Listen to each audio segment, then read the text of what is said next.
এই মুহূর্তের সবচেয়ে বড় খবর, এই মুহূর্তের সবচেয়ে বড় বিগ ব্রেকিং, ইসলামপুর ব্লকের কমলাগাঁও সুজালির যে প্রধান রয়েছেন নুরি বেগম, তার বাড়িতে আগুন লাগিয়ে দেওয়ার অভিযোগ উঠেছে।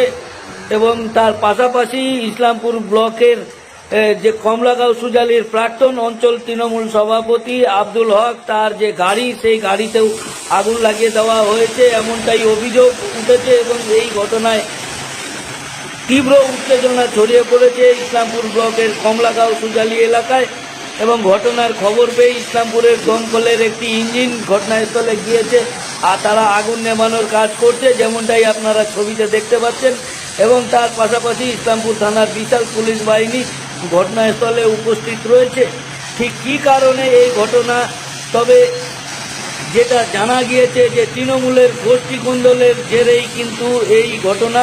তৃণমূলের গোষ্ঠীকন্দলের জেরেই কিন্তু যে প্রাক্তন অঞ্চল তৃণমূল সভাপতি রয়েছে, তার গাড়ি জ্বালিয়ে দেওয়া হয়েছে। এবং প্রধান নুরি বেগমের বাড়িতে যে আগুন লাগানোর অভিযোগ উঠছে তৃণমূল কংগ্রেসের যে গোষ্ঠীকন্দল কমলাগাঁও সুজালি এলাকায়, সেই গোষ্ঠীকন্দলের জেরেই এই ঘটনা।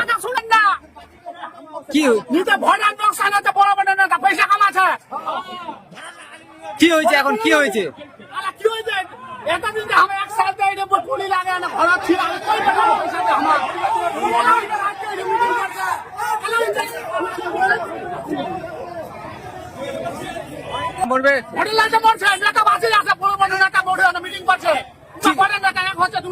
কি করবো জনগণের কাম নি হচ্ছে, এই যে একসাথে বড়িতে কই কাম দেখাইছে, কই কাম নি দেখা। কার লোক হয়েছিলেন? সাতটার কি বলে আমি ফোনে যোগাযোগ করছি, ঘেরা করছি, যোগাযোগ করছি। গন্ডগোল হচ্ছে, দুই তিন জন বলে ডেঙ্গা সুতা দিচ্ছে। কে ডেঙ্গালোলা? হবে উমার দল, আব্দুলের দল হবে, মইনুর দল হবে, সে আর কি বলছে রোশনের দল হবে। সাতটারও কি বর্তমানে কাম কাজ করছেন? কি মনে হয় আমি কি কাম করছে পঞ্চায়েত সাতটার অনেক করে কুছুনি করা, জনগণ নিজে খাটা লড়ছে, তাও জনগণ নকশা হয়ে যাচ্ছে ভোটার আমার। অঞ্চল কর্মীকে আশ্বাস দিছে যে করবে করবে, তো কুম্বেলা করবে, কোনো কাম নেই। কি নাম তোমার? ঘর কোনটে?